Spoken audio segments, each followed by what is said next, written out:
which sounds so ridiculous when you say it like that. It's so funny. It makes it, it's like, because I'm doing this thing that makes it legally binding. Now I get to tell you what to do. You're listening to the Nacho Kids Podcast, where we discuss all things step family related. Real stories, real people, real help. Your hosts are the creators of the Nacho Kids Method and the Nacho Kids Academy Step Family Coaching Team, Lori and David Sims. Talk to me, David. Talk to me. Welcome to the podcast. Yeah. Welcome to the podcast. All right. Anything interesting happened in your life this week? Because I was out most of the week. Well, other than babysitting the dogs. That's about it. The bio dog and the step dog. Mm-hmm. And I'm waiting for you to go on your next little trip and come back, and then I'm going somewhere. Are you? Yep. I'm going to the bedroom. It's going to be the getaway. Yep. And I'm not going to do anything with the dogs or anything for 3 days. Are you? Mm-hmm. Wow. Yep. I need a vacation. A staycation? I don't care where it is. So since we're into this like very, very extended stay home thing. Yeah. And you just answered my question. What was your question? Just wondering how you handling it. Okay. I'm still adjusting, I think. Are you? But you're a stay-at-home person. Yeah. You having to think that one through? No, I am a stay-at-home person, but I like my quiet. Yeah, and it's not been quiet. No. Yeah. So the reason I even bring it up is because today we went to Belk and to return some stuff. And we typically don't go out to the shopping places, even pre-COVID. We do everything online, but sometimes you have to take stuff back. So anyway, we're all masked up. We PPE'd. Mm-hmm. Go into Belk. And this guy's ringing people up. And this lady's being a little nasty to him. And not that I was paying attention, but it was hard not to hear kind of the snide remarks. What was she saying? Just stuff like, well, I was over in the other department and there was nobody there. So don't try to tell me somebody else was over there. But what caught my attention more than her was this dude walks up and is like, ma'am, there is no reason for you to be that way toward him. You should apologize. You should be absolutely ashamed of yourself for acting this way toward him. And I was like, wow. Because like the guy, of course, everybody's masked up, so you don't know. You can't tell much about him. But what I could tell was he was by far younger than this lady. So, you know, being from the South. You don't talk to your elders that way. Exactly. Like I'm thinking, dude, not that she didn't deserve it, but I don't think I would call out grandma. What did the lady do? Oh, she chilled out. Oh, really? She's embarrassed. Yeah. Yeah. I mean, she calmed down immediately, but not that she wasn't being belligerent. She was just being rude. Yeah. Well, and then when we went to check out, there was a problem with the register. Oh my gosh. And this poor lady had to go to like 2 other different registers, jump around, throw her leg up in the air, stand on one leg, you know. And sing Kumbaya to make it work. I was like, good grief. And, you know, of course, we were all chilled. But there were several people came and left. But the whole point of it is you don't have to be nasty. Just because things are stressful, just because your life is got some pressure on it, doesn't mean that you have to give it to somebody else. Right. And if somebody else is giving it to you, doesn't mean you have to take it either. That's right. And when I say you don't have to take it, that doesn't mean you blow back up at them. It means you just go, Nacho. Poor guy, poor lady. Yep. You ain't stealing my joy, you old grumpy fella. You must have had a bad day. But whatever it is that's bothering you, I'm sorry that you feel like you have to try to give it to me, but I ain't taking it from you. Well, we never know what somebody's going through. No, and that's more times than not that it is the fact that somebody is going through something else. It's not the interaction that you're having with them at that moment that's the problem. It's usually just, it's the thing that kind of broke the camel's back, basically, if you want to say it that way. The straw. Yeah, but sometimes it's more than a straw. Yeah. But I mean, I'm in a customer service type business, and I tell my employees all the time, if somebody calls and they're being completely out of character with you and being mean about it, typically it's not you. It's something else that's going on. They're stressed about something else. So don't take it personally. Right. It's hard not to. Oh, absolutely. But just take a deep breath and keep your smile on. Yeah, I do. All right. Well, let's talk about our guest today. Okay. Our guest today is Dani. Hey, Dani. She's been blending for 6 years. Okay. Has a stepson that's 20, a stepdaughter that's 18, and a stepdaughter that's 15. Ooh. No bio kids and no ours kids. Really? Yep. And at first, when they got together, they had the kids every other weekend. Then it became 50-50. So we know there were some adjustments there. Oh, yeah. Mm-hmm. And guess what, David? What? After they got married, things changed. I think that should be another shirt. After I got married, things changed. Mm-hmm. That would be a good shirt. Pre-marriage, it was all good. Yeah. Mm-hmm. And imagine this. She wanted to control things. Oh, that didn't go well, did it? No. It's funny how we as blended families keep making the same mistakes over and over and over again. You think somebody would start like an academy to teach people how to do this stuff properly. There is an academy, David. Really? Yeah. Oh, should it be called the Nacho Kids Academy? You're so silly. Okay. Of course, she came across our podcast and she heard a guest that said that they gave their husband and his kids space. Okay. And that like resonated with her. She's like, I'll give them some space. All right. They can pack their junk and leave. Yeah. Well, that's good because that helped us out a lot when we were going through stuff. And you remember I tried to have like the one-on-ones with each kid, which I could never get to all of them because I had 4 that I had to deal with. And so it didn't happen the way I wanted it to, but it still helped a lot with my relationship with the kids as well as your relationship with them as well. Right. One thing, too, I want to mention that she brought up that I find is very common, that when she got married and a lot of her friends weren't married and stuff like that, she felt alone. She had lost a lot of her friends. Because, if you're single, you don't want to hang out with somebody that's married and got kids. Right. So she went through that challenge as well. Or if you're married, sometimes you don't want your spouse hanging out with the single people. That's right. But not surprisingly, Nacho did her good. No, that is not surprising. Nope. So let's get to listening. All right. Before we do, here's a quick word about the Nacho Kids Academy. There is a way to save your sanity and your relationship, and it's called the Nacho Kids Academy. In the Nacho Kids Academy, you will learn the skills and knowledge to properly nacho, techniques to handle step-family challenges, ways to improve your communication, and much, much more. Visit NachoKidsAcademy.com and sign up today to join other step-parents who are seeing the life-changing benefits of nachoing. Again, that's NachoKidsAcademy.com. Today, we have stepmom Dani. Hey, Dani, how are you? I'm doing pretty good. How are you? Doing well. So tell us about your blend. How long have you been blending? I've been blending for about 6 years now. Okay. And how many stepkids? 3 stepkids, stepson and 2 stepdaughters. And no bio kids or ours kids? Nope, no bio kids. I don't have any kids. I never was like a young girl who wanted to grow up and have kids. I don't know. I was always like a young girl who wanted to grow up and have 10 dogs. So I've definitely had more pets than I've had kids of my own. Yeah, we have no kids together. Yep. So do you still not want kids? I'm still not wanting kids. Let's just say that if it just happened to happen, I would have a kid, but I don't want a kid. Right. You're not planning one. Not anytime soon. So you're a young stepmom. Yes. 30 years old. Started with my, he was my boyfriend when I was just 25 years old, just turned 25. I might even been 24. Yeah. And at that time, his oldest son was how old? His oldest son was 13.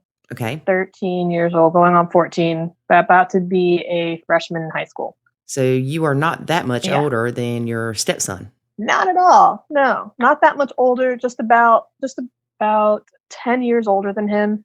Maybe 10 and a half years older, which is really interesting. There's a lot of numbers going on here. I'm 10 and a half years older than my oldest stepson, and my husband is 10 and a half years older than me. So there is a big gap there, but it's kind of this weird gap where like I'm not really quite old enough to be his parent, but I'm a little old to be his sibling, but he thinks I'm his crazy aunt. It's just kind of like this weird dynamic. Yeah.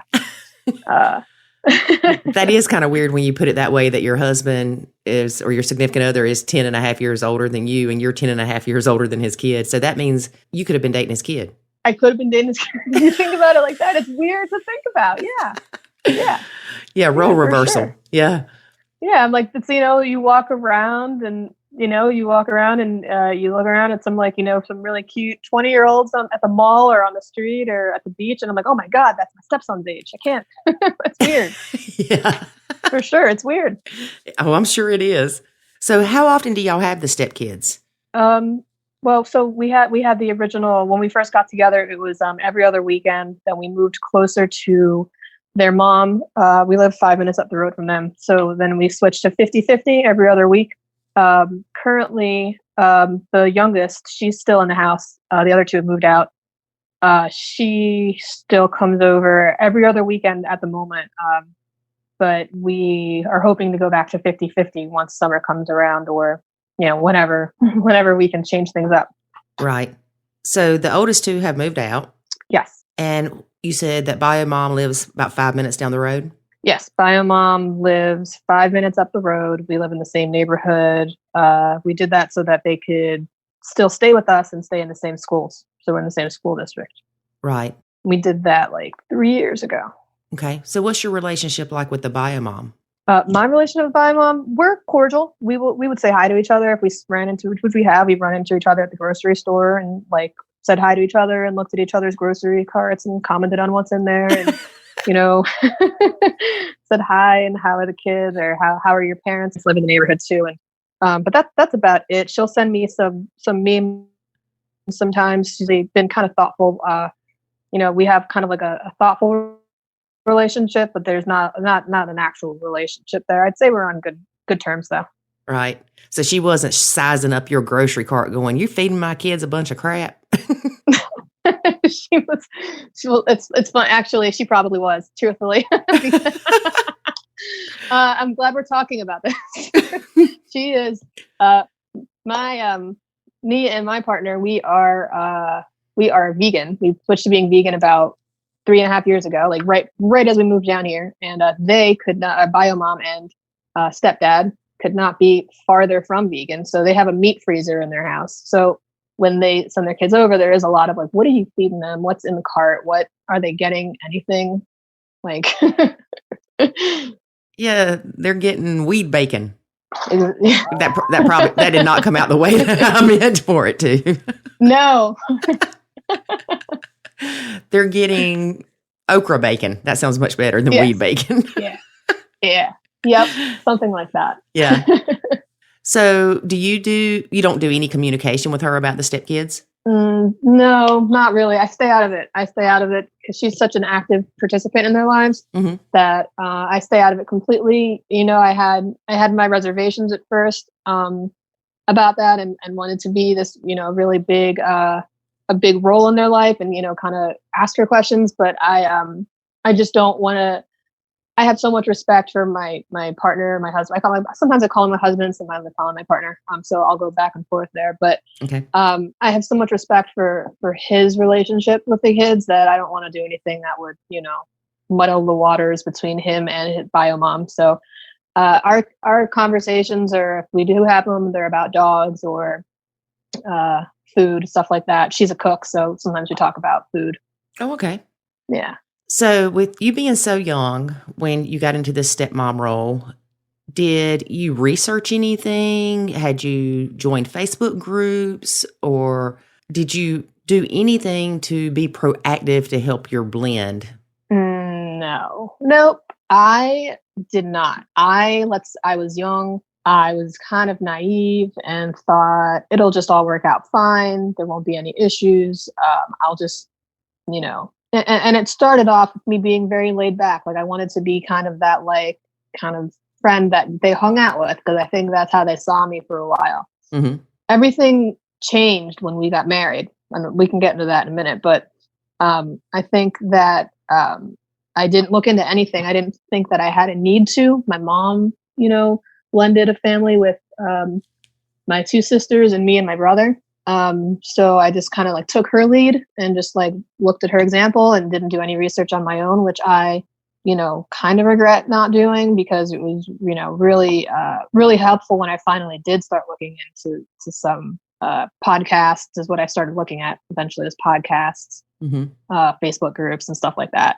Probably would have been really helpful to actually start off a relationship like that. But I went into it just everything's going to be okay. I'm going to be laid back. I'm going to stay out of their business. And then, everything's going to work out. And it did for a few years. But when we got married, things changed.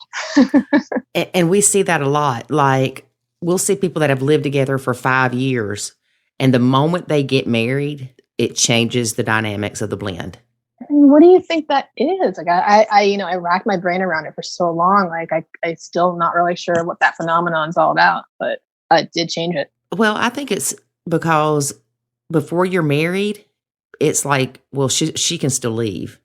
She's not permanent. Whereas once you're married, then not only does that mean that you're kind of a permanent fixture in their home, it also means that there's no chance of the exes getting back together. Yeah, it makes it real, right? Yeah, it solidifies it. Yeah, for sure. Yeah, that makes sense. So did you notice it immediately once you got married? After you get married, you come back and things are just bam, different? Or was it a gradual things were different? No, it didn't happen right away. It just started to happen really slowly. The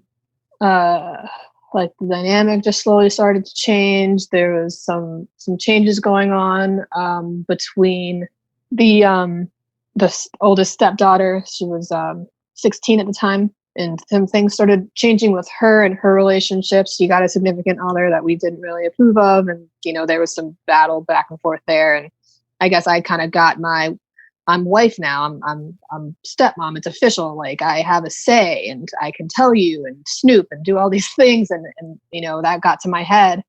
And when I started intervening, there was just immediate, get out of my life. We don't even want to be here anymore. We're moving back with Biomom. So it just probably took me a couple months to come around and be wow, this is miserable. I hate living here right now. They hate living here. I need to be the grown up and actually do some research. And that's when I think I stumbled upon some stepmom podcasts. Was how that happened. It got pretty ugly for a couple months there, maybe even up to a year. Pretty ugly, pretty uncomfortable, walking on eggshells all the time. I want you to think about what you just said, though. The dynamics changed once you kicked into stepmom role. Yeah. Yeah. So it may not necessarily be, I think it's probably a combination of all of it. You get married, that means the exes aren't getting back together. It also means that you're not going anywhere.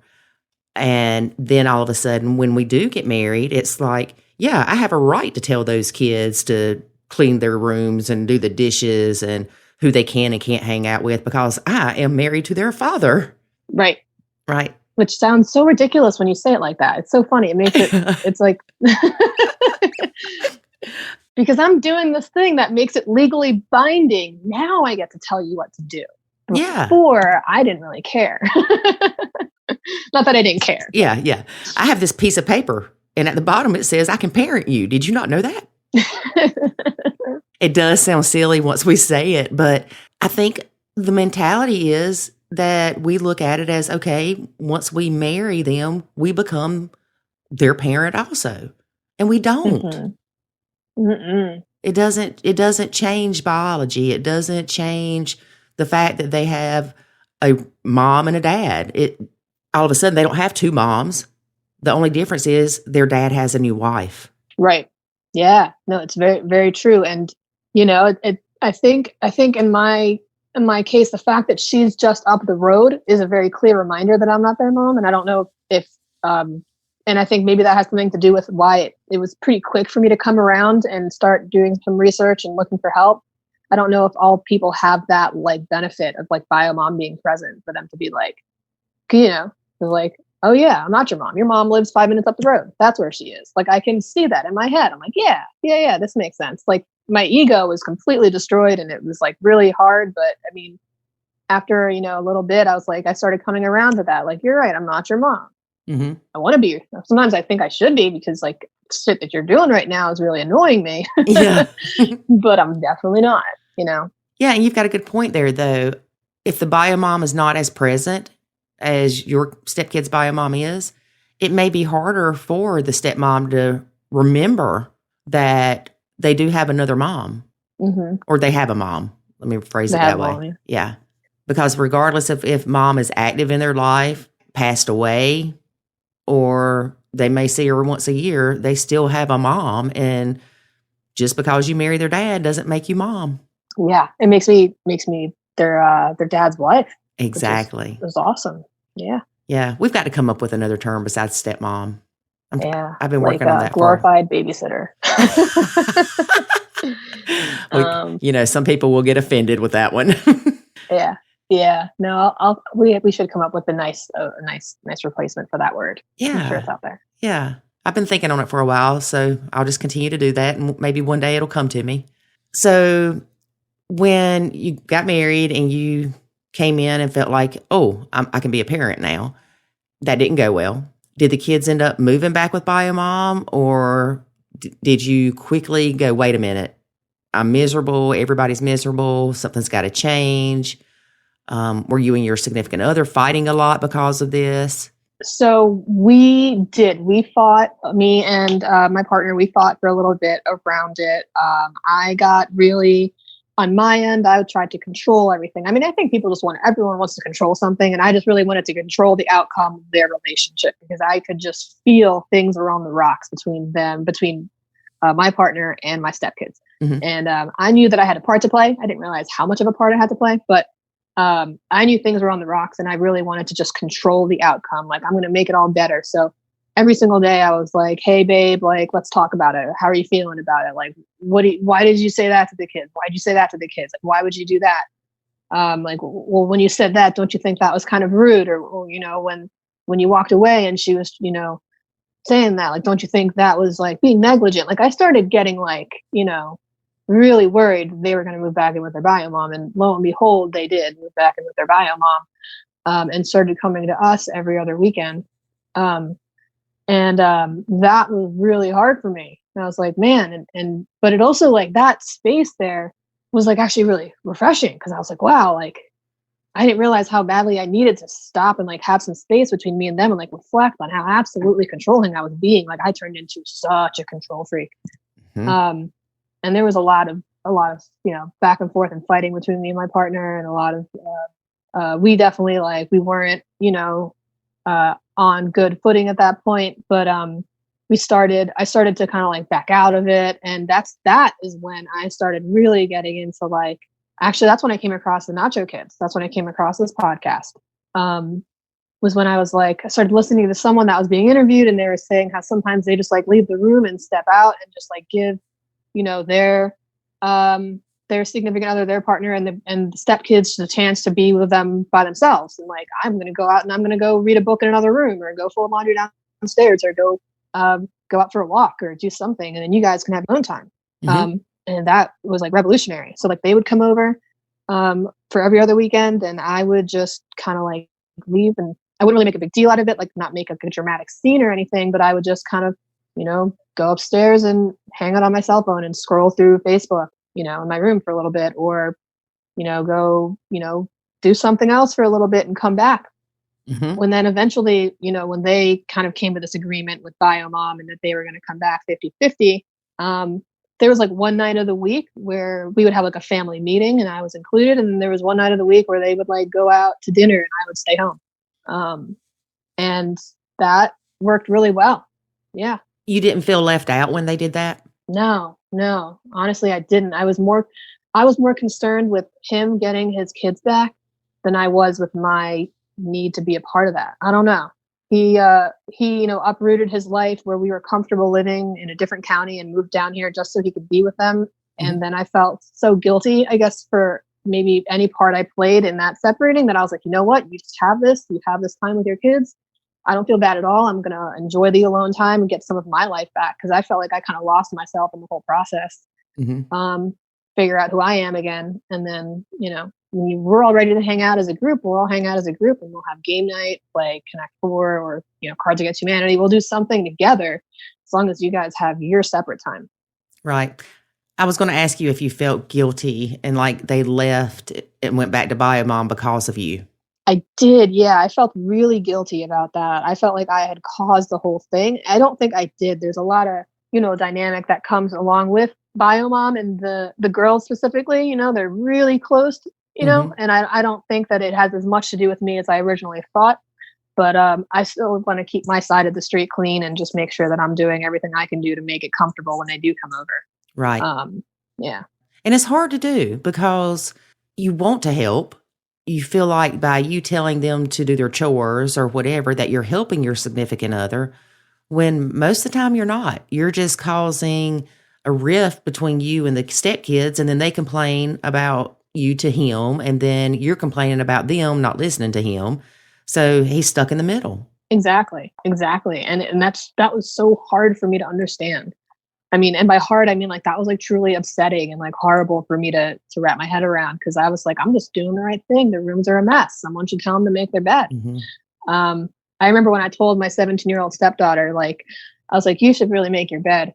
And she kind of like looked at me and was like, have you seen your room lately? And I was like, damn, wow. That was the last time I ever told her to make her bed. Yeah, I can see that. That was, yeah. Got to keep your own front porch clean before you start telling somebody else to clean theirs. Yeah, and they weren't having any of it. And I don't have that mom status to be like, do it anyway and don't talk back. I was like, okay. Yeah, she shocked you, didn't she, with her reply? She did. Yeah. When you step back, did you notice like instant, I don't want to say relief, but like a freeing feeling, like you weren't as stressed and like things got better very quickly? Yeah, like I said, for sure. Like when they went over to their mom's and they only came over every other weekend, everything was really, I had that time to reflect and I had that space. And then when they came back, I kind of kept that in tow and kept my space. And like, to be like specific, like, I said, like, they had their nights out without me, or I would just give them their space in their rooms because now they're teenagers, and I just did my thing and I felt immediate relief. Like there were definitely still moments where I wanted to say something. I want to be like, no, like, help with the dishes. I can't believe you've left the dishes in the sink and you don't wash any of your dishes. And like, I've definitely had my moments, but I'd just be like, hey babe, can you remind the girls, next time you see them to do the dishes? And then I would just make the suggestion and casually walk away and like leave it at that. And I felt like immediate relief. Like all I can do is just like make a suggestion, walk away. And I feel way better about that. Yeah. You put the ball in his court. Definitely. Yeah. And you were talking about how we won't control, and we do. And I've talked about this before. Even little kids, they'll say when you're potty training them, the reason they have accidents is because that's what they can control. Yes. I used to work in a preschool in a 2-year-old classroom. And we used to try and tell the parents, like, hey, this is the last thing they have control over. Yeah.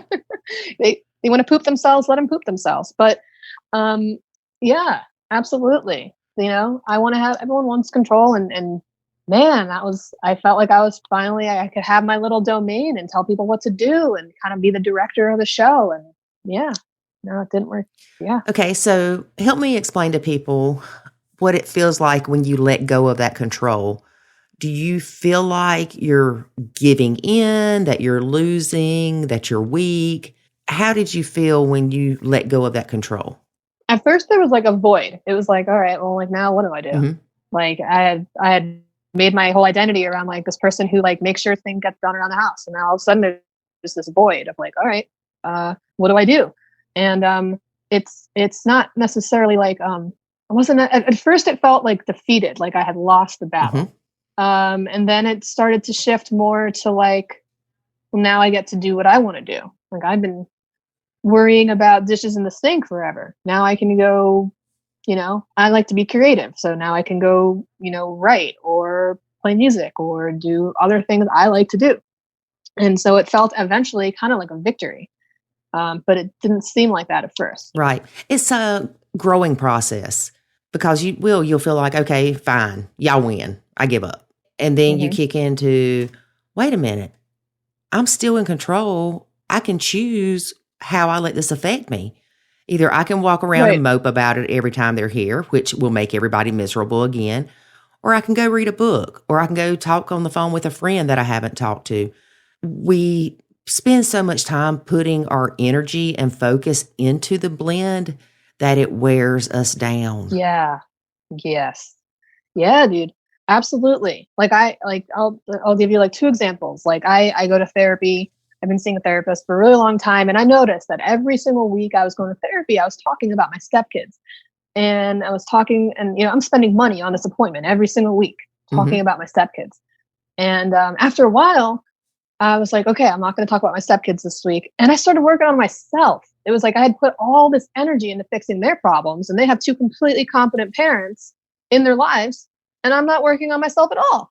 It was like, and I'm putting hundreds of dollars into this, Right. So you start thinking about it in money terms. I'm like, wow, like I can really be investing in myself right now. And that was cool. And then the other thing that happened is the youngest stepdaughter, who's 15 now, and she was like 13 at the time. Her and I were super close when I first met her. She was like 8 going on 9, and she, really looked up to me. She started dressing like me. She got like matching clothes, and she like really, looked up to me like this big role model. And I was like so in love with the whole situation, in love with her, and everything was beautiful. And then as she, things started changing, I was no longer cool, and I was all sad about that. And like, and as that happened, I was like, I got like, really scared I'm going to lose this connection with her. So I start like monopolizing conversations and talking about things and constantly bugging her and asking her questions and nagging her. And so eventually I kind of like stepped back from that. And what I noticed was if I just kind of sat there quietly, like she would just start talking and we'd be talking again, but I wasn't controlling it anymore. I wasn't dictating every ounce of the conversation. I was just like letting her do her thing. And we're not like, I think I still am kind of a role model to her. I mean, I don't think she'd ever admit that. Maybe when she's in like her 20s, she'll come around to that or something. Yeah. But I think she's too cool right now to admit that. But, I just gave her space and I got my life back. And then she came around. It was like this kind of, I know I kind of don't like cliches, but, let them go. And if it's meant to be, they'll come back. It was very much like that. So yeah, I got myself back a little bit, which was nice. And then eventually she came around too, in like a different way. It's pretty sweet. I think it's important that stepmoms don't try to be something they're not, and don't try to control everything. Even the conversations, like you said with her, let it happen naturally, because you were trying so hard because you were afraid of losing that connection with her. You were actually pushing her away. And once you kind of step back, it allowed her to come closer. Yeah. Yeah. Because, kids don't like being forced to do anything. Nobody does. And I don't know, was your significant other, was he okay with the relationship that y'all had? Because a lot of times we see where the bio dad wants the stepmom and the stepdaughter or stepson to have a relationship that he's forcing it. Like, tell me what you do to show my kids you love them, or you need to love my kids and you need to do this for them. I mean, it's just a constant pressure to try to make them bond. No. Thank God he's not like that. Oh my God. Cause like you said, people don't like being forced to do things. I would have lost it if he were like that. But there were moments when I started nachoing where he would be like, well, don't you want to come to dinner? And I'm like, no. I'm like, well, you're part of the family. I'm like, well, yeah, I'm part of the family, but this is your family too. Like, I need my space. You guys go do your thing. And so I don't think he forced it, but he was definitely like, I think he was more concerned that I was like, not feeling left out or anything. I mean, he wants me to be there. He wants me to be a part of their lives, and I'm happy to. Sometimes it's really hard. I don't like it all the time. They're teenagers. I'm 30. I don't want to hang out with teenagers all the time. But Yeah. and I say that like lovingly. It's just like we're different at different ages in our lives, different stages, and it's a little too close for comfort, which reminds me a lot of being a teenager. That was uncomfortable, but I think he hasn't forced me. Thank God he's not forcing any type of like relationship or closeness there. He's pretty hands off when it comes to that. But there was a phase where I was like, oh my God, are we going to head into that now? Because I was trying to step back, and he was afraid I was going to step out completely, I think. So, yeah. I think the men automatically, and I'm going to say men because it seems like it's mostly stepmoms, of course, that I talk to.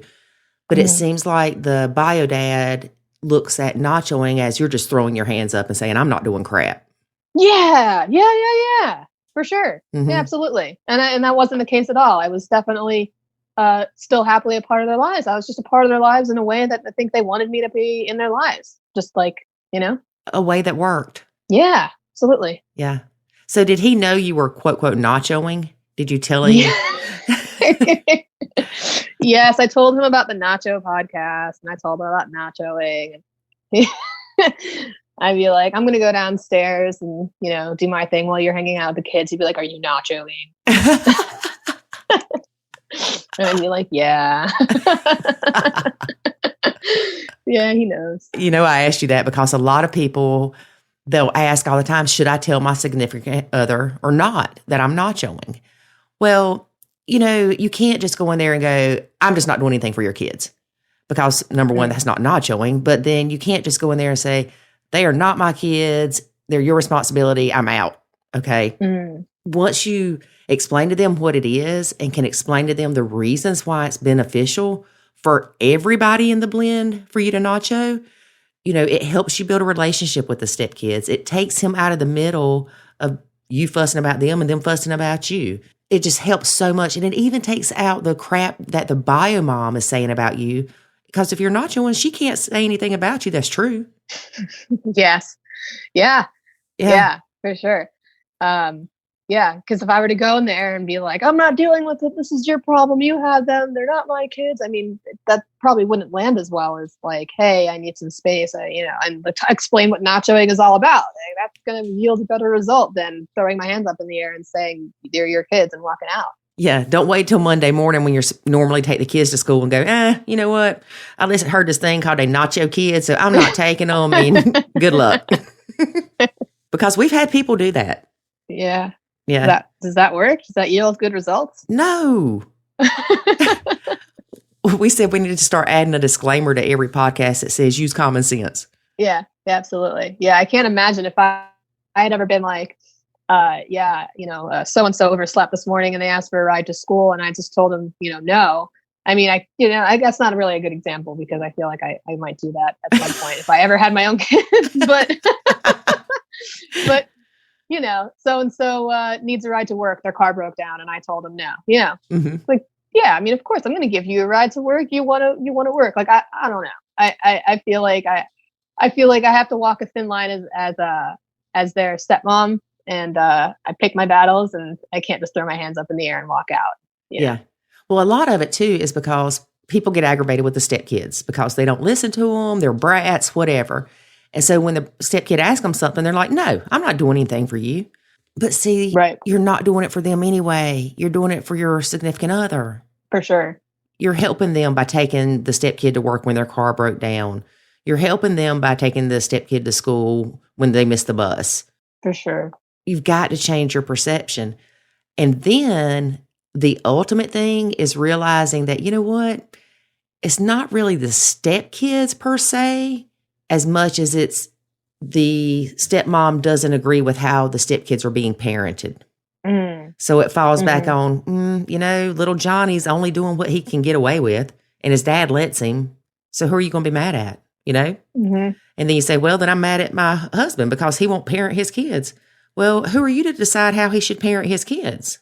Yeah, that's the tape, right? If I play the tape out, that's where it always ends up is who am I to say he's not doing the right job? Who am I to say he's known them since they were born, right? And so and-so acts a certain way. He'd be like, yeah, well, that's because he was raised like, like that. And then I'm like, well, who am I? I'm talking badly about my partner now. That's like, Yeah, that's not what I want. That's not going to make me feel any better.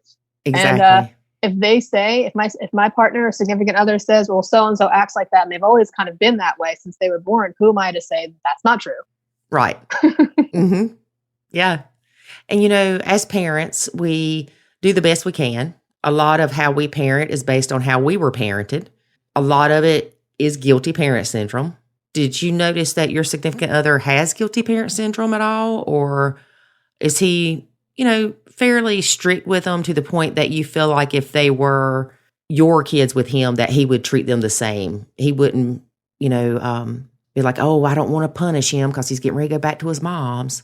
I mean, yeah, there's a little bit of that. There's a little bit of like, and I mean that's like in the most loving way. There's like a little bit of like kind of like Disneyland syndrome, I think, which is kind of like make things good all the time while you're here. And I think part of that maybe has a little bit of guilt to do with it. And I think part of that is, man, he just wants things to be happy when they're around because they're not around that. Especially if he only has them every other weekend. Yeah, for sure. I mean, you don't want to spend 4 days out of your month seeing your kids and disciplining them. I mean, granted, if they're getting ready to do something crazy, then yes. But, if they're fighting with the other one, then more than likely they'll just go stop doing that. They won't say, you're on restriction for 3 days because they're not going to be with him for 3 days. Right. And they're just going to want to stay at their mom's anyway. They're going to be like, well, this weekend sucked. I'm not coming back, Yeah. So. Yeah. And then they don't want to come back. And then, some biomoms would be like, well, you don't have to go back. And then other biomoms will be like, well, you have to go back. It's in the court order. And if they don't want to go, everybody's going to be miserable. Yeah. And I think part of the hardest part in us has been that Biomom has been like, okay, well, then you don't have to go back. That's kind of where I toe the line of my judgment and this is none of my business and I have to nacho the situation. That's been the hardest part because Biomom is very much like, well, if you don't want to go, then you don't have to go. And I'm like, oh my God. Okay. We're doing this. We're playing this game. Okay. Me being a biomom, I can understand that point of it. If your kid doesn't want to go, you don't want to make them go somewhere they don't want to. But then the other part of that is they need to spend time with the other parent. And if you don't want them to, then go back to court. Try to get the court order changed. If you have valid reasons that they shouldn't go back to the other parent, then you need to do it legally. Not just, oh no, little Johnny doesn't want to go today. Right. It should be through the courts. That way, like everyone can cover all their bases. And yeah, for sure. Yeah, because little Johnny might not want to go back to dad's because dad actually makes him clean up his room. How long were y'all together before you got married? We were together for 3 years. So you're like in year 3 of living together and being in the blend more so than 6 years? Or were y'all living together before? We were living together before, but the blend was not fully happening yet. They were still with us only every other weekend. Then we moved down to their Biomom's neighborhood, and we moved them with us every other week. And that was like the big switch. And then we got married a year later. So, okay. Yeah. Yeah, that puts things into a perspective. So you had that change. Then a year later, you get married. You kick into, I am super mom. And then it goes to crap. Yeah. Yep. What would you say that the hardest part of blending has been for you? I'd say right off the bat, the hardest thing that the hardest thing about blending for me was losing my friends right away. I was 30. No, I'm 30 now. I was 24 going on 25 when we got together, and had a really, I really thought like a really close knit group of friends. I mean, I was kind of like a social butterfly. I hung out with a lot of people. I worked in restaurants, started working at like a law firm, but like I had like a pretty big like social life. And then people just like stopped hanging out with me. And I kept, a couple close friends, maybe like 1 or 2, but I was just my feelings were just so hurt that like no one wanted to hang out with me anymore. And then it made me realize, I'm like, well, every time they want to hang out with me, I'm like, I'm going to bring these kids along. And, who in their right mind, in their 20s wants to hang out with a bunch of, 12-year-olds. And not, I don't mean to be offensive when I say that. I'm just saying, like, if you're worried about your social status, you're not thinking about bringing 12-year-olds with you everywhere you go. Well, honey, most 40-year-olds aren't wanting to take 12-year-olds with them everywhere they go. Right. True. So yeah, we became like this, me and my partner and his kids became like this thing where like, well, when they're with us, we do everything with them because we only see them 4 days a month. So there is no me time. It's us time and getting to know the family and getting to know them and them getting to know me. And we're doing things like going to the public pool together. We're going to theme parks together. We're going hiking a lot. We're going outside.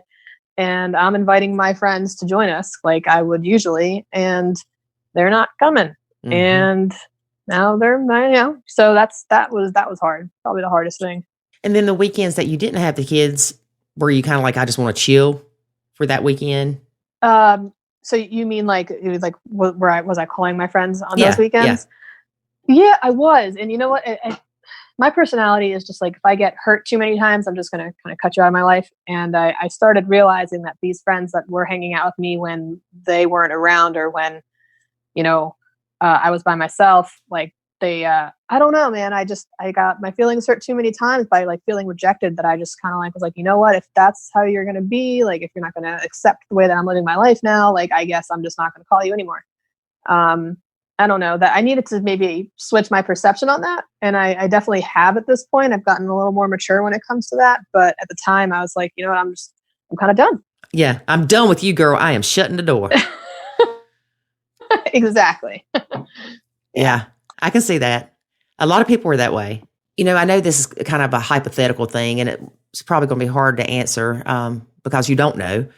But I feel like that once you get into a stepmom role, it does make you mature more quickly than people that aren't, because all of a sudden you're this family. You have responsibilities that your friends don't have. Yeah, absolutely. Mm-hmm. Yeah, absolutely. I think that the question in there is like, what, like, did I mature faster than they did or in a different way? And I think absolutely in certain respects, still very like childlike, but I think in certain respects, I had to mature. I'll tell you this really quick story is that every year we, for Halloween, would go up to Philly to go to this Eastern State Penitentiary. It's like this old abandoned prison. I don't know if you like haunted houses, but it's like the most fun haunted house. It's like takes an hour and a half to get through it. Ooh. It's just like this great time. And we would go up every year with our friends. And so like we rolled up with like 40 people and we brought the kids and they're into horror stuff. So they were fine. And, you go through room to room to room and then you have to stop in between and like wait for the room ahead of you to clear out so your whole group can go into the next room. Right. And so this is like my first Halloween with them. I've been with my boyfriend now for like 5 months or something, 4 months. And, we're going into this thing and like, I see our friend group is starting to get cut in half between this one room and the other. And I kind of start to like run ahead and join the next group. And I leave back my boyfriend and his kids. And, then they eventually catch up with us later. And after that, he was like, my partner was like, I was starting to question if you're like mature enough to be in this relationship. Cause you just kind of like didn't even say bye. And we didn't see you for like an hour and you just left. And like, I had to stop and be like, wow, like I'm now kind of charged with kids. Like I'm with kids here. Like I can't just run off. Like I'm kind of like I see like a butterfly in a field and I'll go chase it. Like I'm kind of like that personality. And, little things like that started happening. Like we would be in a busy street, down where we live in Baltimore. And, the street would start getting like the light would be getting ready to turn. And I'd just be like, myself, like trying to sprint across the street at the last minute. And he was like, where are you going? Like, we're with kids. You can't just run us all across the street. And, little things like that started happening. And I started waking up to the fact that I can't just, move by myself anymore. It's like, I'm with the family now. Mm-hmm. And I think a lot of my friends didn't have that and still don't have that, truthfully. And some do. But I was like, wow, like, I started thinking of the group and not just myself. That was mature in certain ways for sure, but in other ways, I don't know, I'm still really immature. You ask anyone, but I think that I had to start looking more from like a group perspective than just me. Right. Honey, in my head, I'm still 18. Yeah. Yeah. Yep. Yeah. I'm like in 5th grade, dude. I'm like, I want to like draw and like take bubble baths and just do nothing all day and like eat popcorn and watch TV in my PJs. And I'm just like, oh, I love it. What's funny is you wait till you get my age and you'll meet somebody and you'll go, oh yeah, they're about my age. And then you start talking to them and you're like, I'm old enough to be their mom. Because I'm old enough to be your mom there. yeah. Yeah, it is. It's funny because it's like, I think about how my mom was at my age and I'm like, she was not half as cool as I am. She was all business-like and she was a mother, and I'm like, oh yeah, I joke around with the kids' friends and we have a good time. And I just don't remember my mom ever doing that. But she had 3 kids. We were all girls and we probably drove her crazy. So yeah, I can understand that too. Yeah, for sure. She probably had a lot of stuff going on. Mm-hmm. Definitely. Yeah. So what would you say that the best advice you ever received about blending was? Truly nachoing. And I'm not just saying that because this is a podcast that I'm on. I'm saying that because like truly just like leaving the not putting my hand in stuff that doesn't belong to me has been the biggest lifesaver in my sanity, my self-esteem. Like I used to get like so upset, like they don't respect me, they don't care about me, like the stepkids, I mean, like they don't respect me and all this stuff. And the second I just started like nachoing situations was the second I started to get my self-esteem back, started to get my sanity back, and started to get my time back. It's just huge. And just like little things like we were talking about earlier, just like trusting that my partner is making a good decision has been huge. I got that all the time from my sisters who have kids of their own. They're like, his age, and they're like, what makes you think that the advice that I got was like, what makes you think that your idea is like more valid than his, more important? And I was like, oh, okay. Well, yeah. I don't know. Yeah. No, nothing really. Because it's yours. That's why. Because it's mine. Darn it. Because I said it is. So we see this a lot too. Did you find yourself being less attracted to your significant other because you were like, he's just not parenting, quote, quote, manly enough, or he's not standing up to the kids, he's not standing up to the biomom? Did you ever feel like you were losing some of that appeal toward him because he wasn't this, macho man, the kids won't talk to me that way? Dude, that's a question I've never thought about. Like, no one's ever asked me that. I don't know. Yeah, like I don't even know if that's a thing or not for me. Were definitely nights where I was like, yeah, I'm not attracted to you because, we're arguing all the time about stepkids. Mm-hmm. I don't know. I never really thought about that. I don't know. For me, that's a real big thing. Don't let it be. Don't let me telling you that. Change your focus to where you're like, now that she said that. Now that she said that. Yeah. When one of the kids does something and you don't agree with how he's, responding to it, you're going to be like, oh, you weak little man. That's too funny. But it happens a lot. But then that's when the stepmoms have to remember, there is a real thing as guilty parent syndrome. There's also no handbook on being a parent. A lot of it may be how he was raised. A lot of it may just be because he doesn't know any better, or he's doing the best he can. I mean, we're all doing the best we can. Yeah, exactly. We're doing the best we can with what we have. And I think it's funny because that has definitely been a way I've been like with my own dad. Like, no, I was like never attracted to my dad, but I mean like definitely respect wise. Like I've never like respected my dad just because, he didn't have that like manly man type thing going on. And like, he was like, just like we had a super toxic, we had a lot of like emotional abuse between me and my father and stuff.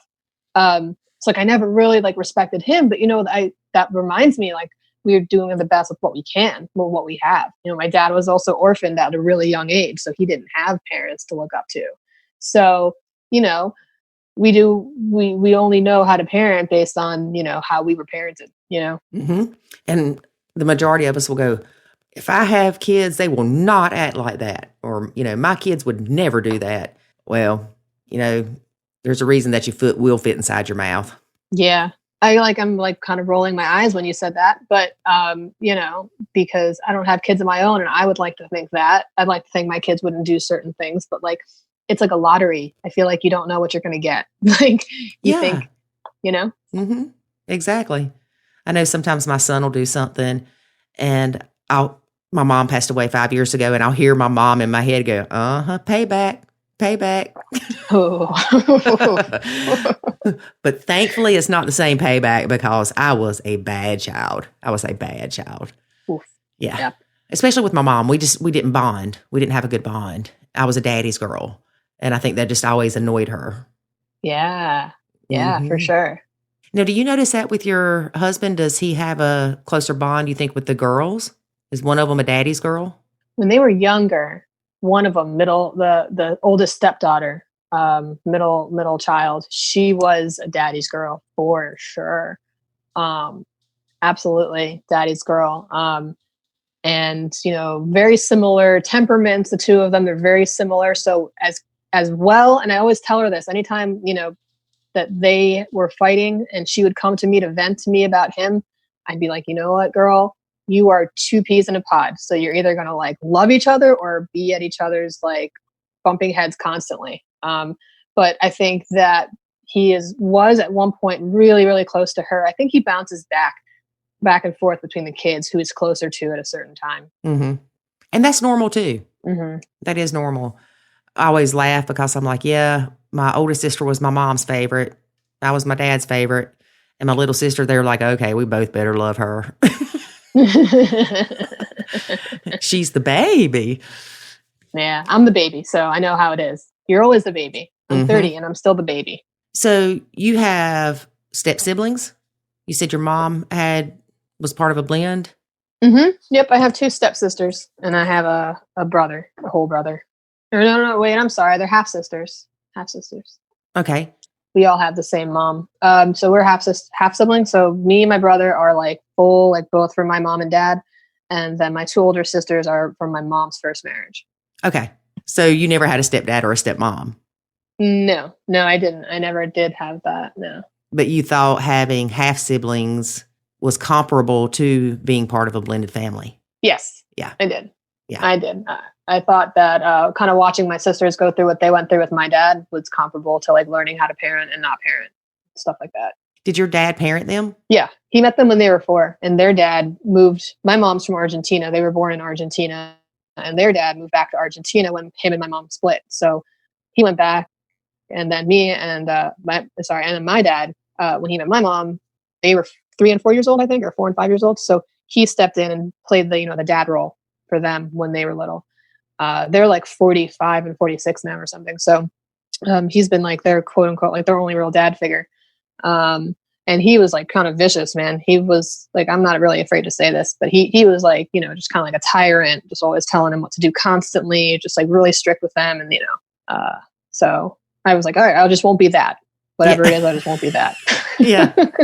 And that was my education on how to step parent. Yeah. You were one stripe down from that. Mm-hmm.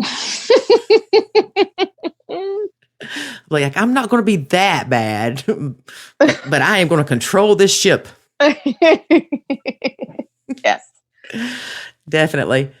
So what do you foresee in your future that the relationship's going to be like with the stepkids? Just in 5 years, what do you think your relationship is going to be like with the stepkids? Yeah, I don't know. I think, sometimes I dream about the older ones having kids and me being able to be a step grandmom, which is kind of going to be weird because I'm going to be in my 30s, but I'm going to be for me, that, not what I expected, but I kind of think about that sometimes. And I think about my involvement in that. I think about and the kind of hope that they'll come around, the youngest one will come around out of her teens and just kind of open up to me and be more friendly again. And I don't know, I have all these big hopes and aspirations because I just I'm waiting for them to not be teenagers so we can all kind of get back and kind of level up again. But Hoping that, we stay connected. I don't know. Me and my partner talk about moving all the time, from the East Coast to the West Coast, or down to Central America or South America or Europe. We talk about a lot of stuff. So, hoping that, maybe, they would come visit us. I just want them to stay in our lives and stay and, have like a positive relationship with us. But I truly don't know. Yeah. I mean, none of us know.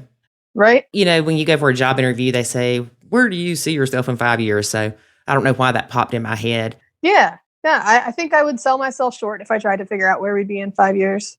I have no idea. We'd be like, I don't know, hanging out. Sitting, and maybe going to music festivals together or going camping together again. Stuff that we used to do, or traveling, because we took them to Costa Rica last year for their first time out of the country. And dude, it was amazing. They got to go to see a new country. They got to see, all these really beautiful things. And at the end of that, they were like, can we keep our passports? Because like, we want to go travel again. So, that was cool to be a part of the experience, and maybe one day we'll go traveling again. Yeah. Do something like that. That's awesome. That's really cool. If you would have asked me when I started Nachoing, if you would have asked me in 5 years what I thought the relationship would be like with the stepkids, I'd have been like, well, we'll treat each other like the best we would a stranger.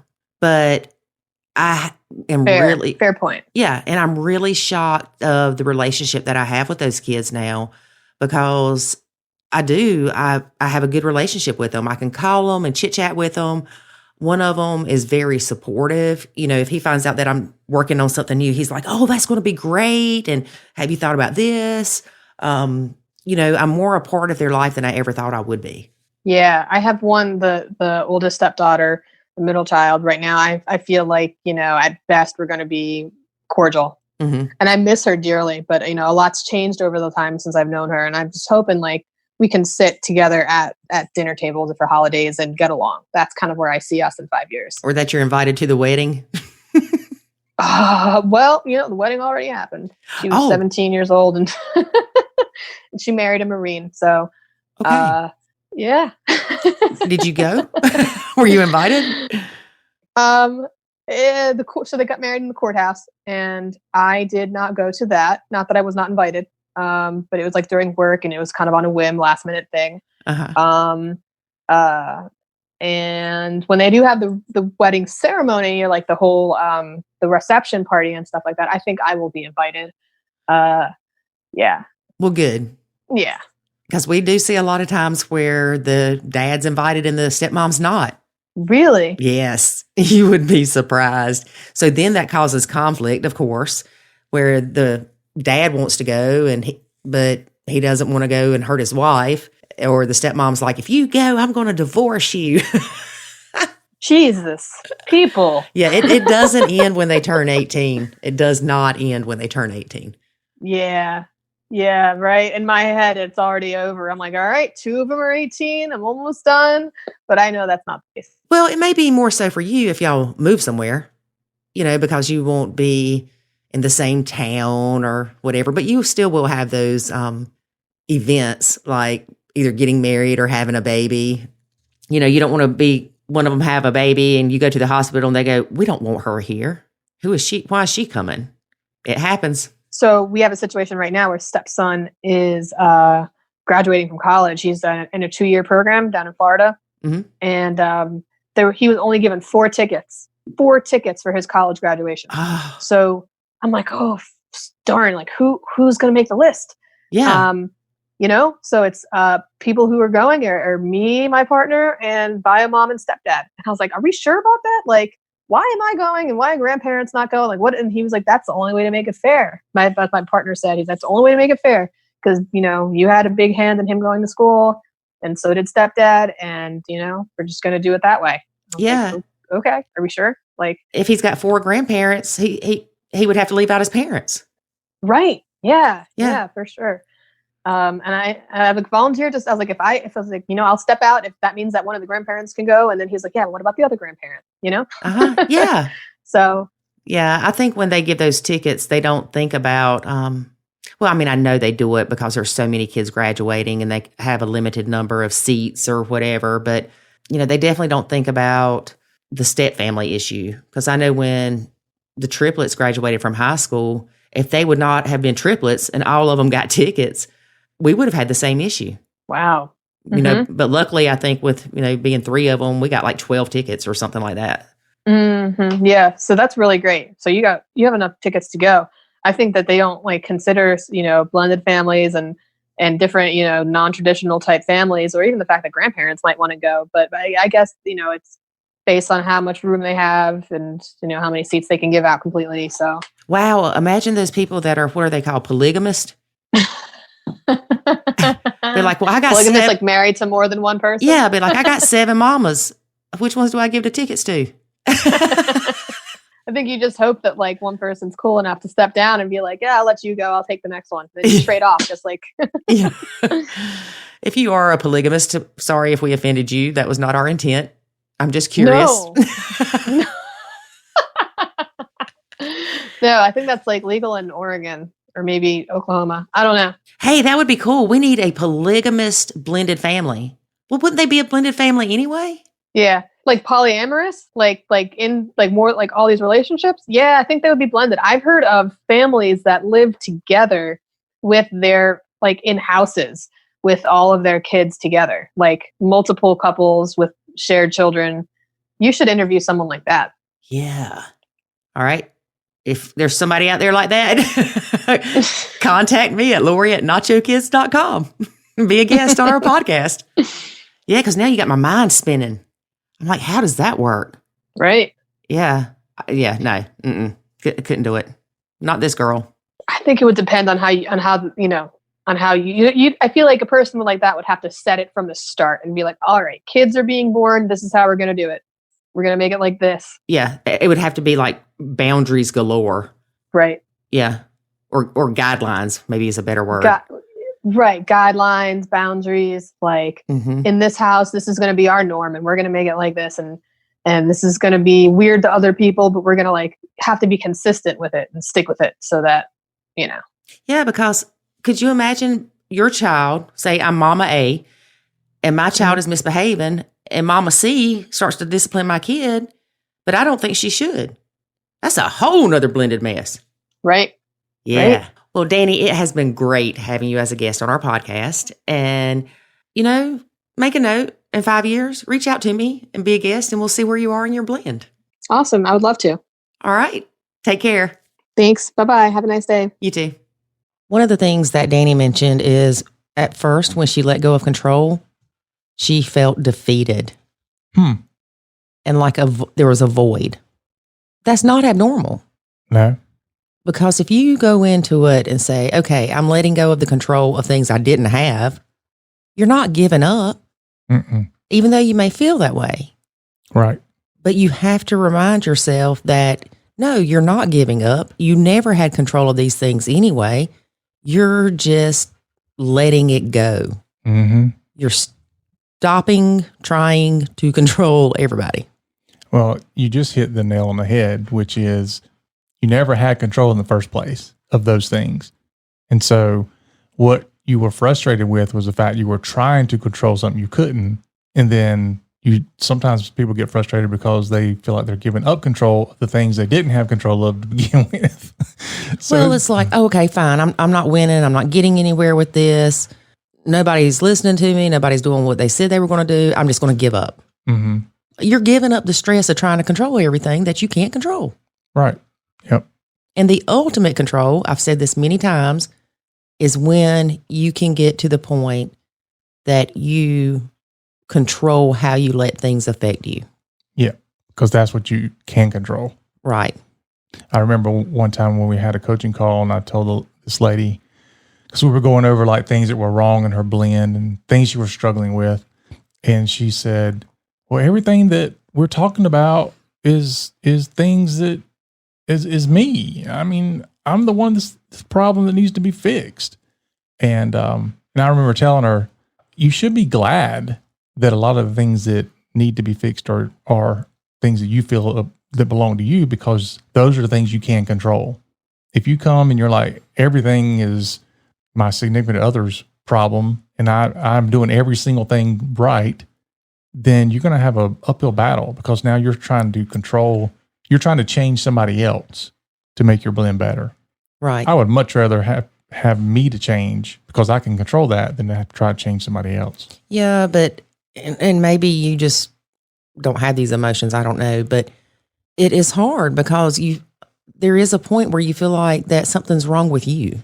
Oh, yeah. Or that you're to blame for all the mess and everybody else's unhappiness. And that is not the case. No, everybody has some, if you want to say blame, everybody has some blame to share in the whole blended family thing.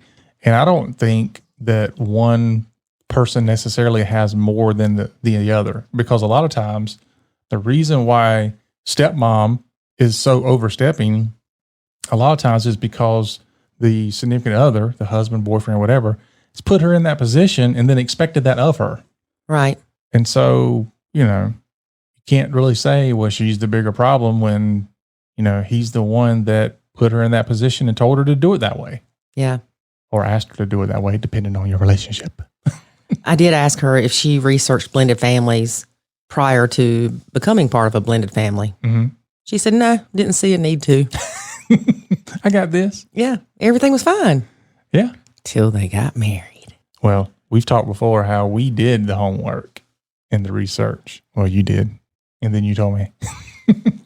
Yep. So if you are embarking on your journey to blend, join the Nacho Kids Academy now. Mm-hmm. Don't wait until you have dreams of suffocating your spouse.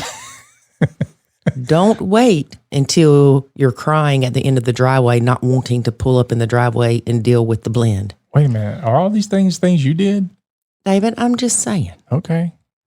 Don't wait until your husband starts to choke and you're like, should I do the Heimlich? Don't wait. Do it while you still love this person with all your heart. Honey, don't cut your steak up into small pieces. Eat it whole. You can do it. Because one thing I will tell you, the compassion your significant other has towards his kids and the attention he gives them and all that happy stuff, it's all fine and dandy in the beginning. Mm-hmm.